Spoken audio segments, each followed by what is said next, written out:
Welcome back to Yang Daily. I'll be your host, Alex Cheney, bringing you all the Yang news you need to live your life right. I know it's late, but there was so much to cover. The world needs to slow down and give Yang Daily a break. Here's yesterday's news. Ranked choice voting is currently on the ballot in 3 states, Alaska, Massachusetts, and North Dakota. If you live in any of those states, please follow the link below and help upgrade your democracy. Join the Poor People's Campaign for a virtual mass assembly on June 20th and symbolic march on Washington. Protesting from the comfort of home, the future has truly arrived. And of course, BLM protests are going on this Juneteenth weekend as well. As protections run out, landlords in New Orleans are literally lining up at courthouses to file for evictions. We are about to see a wave of homelessness, and it's going to spread across the country. Congress should have solved this by now, but they haven't, and Republican senators don't show any sign that they care to. Kentucky, on the other hand, still has not processed all their unemployment insurance claims from March, much less the following months. Lines to speak to social workers stretch for 8 hours every day, with people packed together like sardines, most of whom are trying to fix errors or apply on extenuating circumstances such as having quit a job where precautions against COVID were not being taken.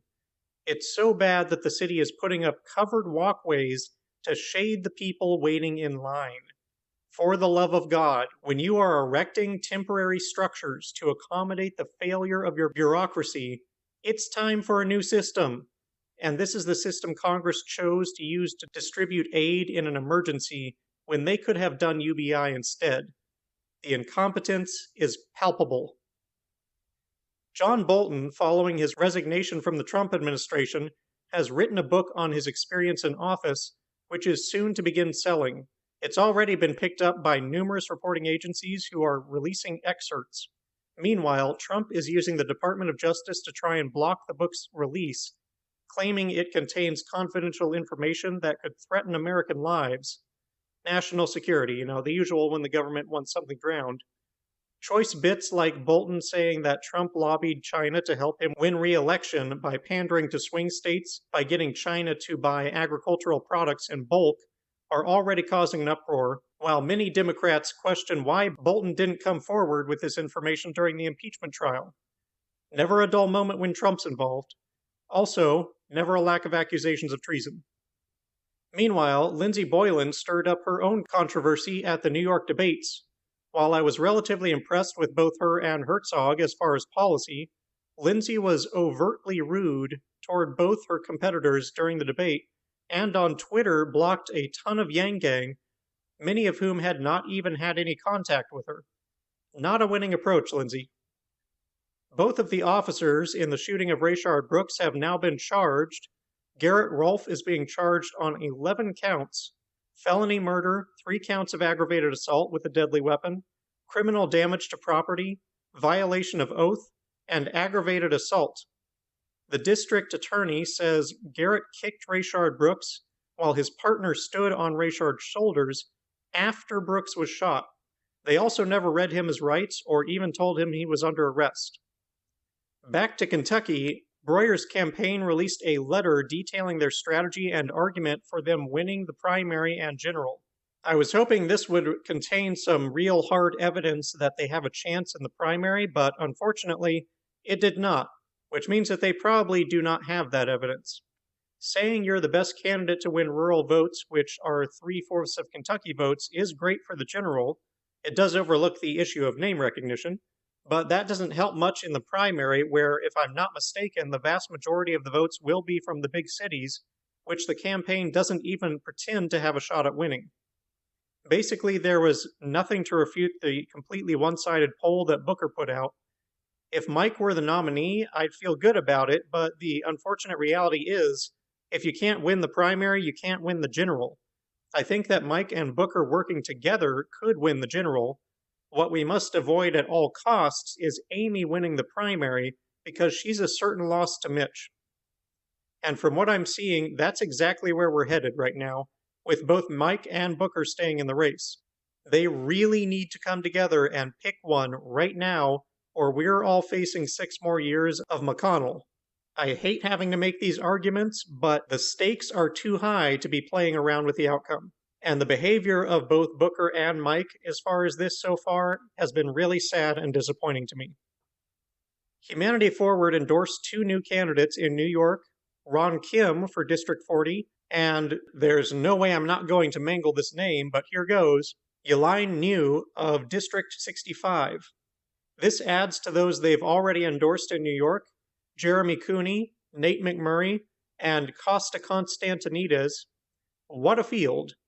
Evelyn also gave Yelaine a shout out for standing with survivors of Dr. Haddon's sexual assault back before it became big news. Scott wrote a new article on why UBI is more beneficial to us than tax cuts. The gist of it is that UBI allows the poor, particularly the homeless, to prosper, getting jobs or better jobs and paying more in taxes as a result, whereas tax cuts do little or nothing for the poor and mostly just make the rich richer. Basically, UBI invests in people to grow the economy, reduce costs elsewhere, and increase prosperity.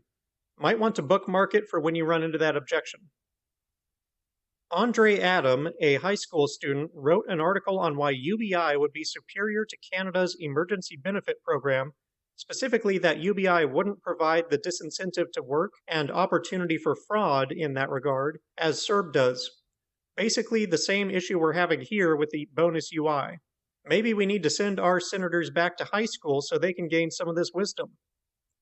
Diane Pageon interviewed with Larry Liu on his podcast to discuss her experience with the welfare system and why it led her to support UBI. Diane was the one who encouraged Scott to read Tyranny of Kindness. Scott discussed UBI with Launchpad CEOs Chris Schultz and Ann Driscoll, as well as Mayor Tubbs, with Lifestyle Business on LPTV. Scott also joined Andrew Heaton on his podcast, The Political Orphanage, to talk UBI. Scott recommends this one for UBI newbies and policy wonks alike. And of course, don't forget to listen to Rutger Bregman's interview on Yang Speaks. Erica Rhodes was on the Robots Are Coming podcast for an interview on innovation in education, police reform, and the future of educational technology. That should be really interesting. I've never heard her interviewed before, but I do know that she has plenty of value to share. Yang tweeted something that we should all remind ourselves of. It was this, quote, "Believing in the United States of America also means believing in our capacity to change, evolve, and grow," end quote. The reason I wanted to highlight that statement is that I too often see people thinking that being a patriot means defending the status quo. Some people get so caught up in defending things like the Constitution that they forget it's already been amended many times because it was a great guide for the time in which it was written, but it's not sufficient as is to carry us into the future. The founders knew this. That's why they set up a procedure for adding to it and made it a living document. The same kind of resistance can be seen in the people who oppose the replacement of welfare with UBI. What is true of the Constitution is also true elsewhere. The American people and the world continue to evolve, and our institutions must evolve with them. A nation that refuses to change cannot be great. Greatness comes from the unending pursuit of progress. That's what it is to be a leader. To be a patriot is to support this as well. The time for another evolution has come, in policing, in democracy, and in the economy. It's time for the next great leap. Ending on the most important issue, Tennessee residents are currently debating over replacing the statue of not only a Confederate soldier but a KKK leader with none other than Dolly Parton. Dolly is not only a famous figure and national treasure for her lyrical talent, but has also been an avid philanthropist. Recall that we covered her supplying a basic income to victims of a fire a while back. Hard to argue against replacing a symbol of hatred and slavery with one of love and freedom. Cast your vote for Dolly today. And that'll do it for today's Yang Daily. Check the RCV ballots, join the PPC and BLM events this weekend, look into Yelaine and Ron and consider supporting them, bookmark Scott's UBI versus tax cuts article, help advocate for clear, fundamental policy goals for the protests. If you're going out to protest, wear protection, especially on your eyes, head, and throat. If you get arrested while protesting, remember not to say anything without a lawyer. Whatever you choose to do, be wise, be safe, and act with measured purpose toward real solutions. And don't forget to Yang Daily.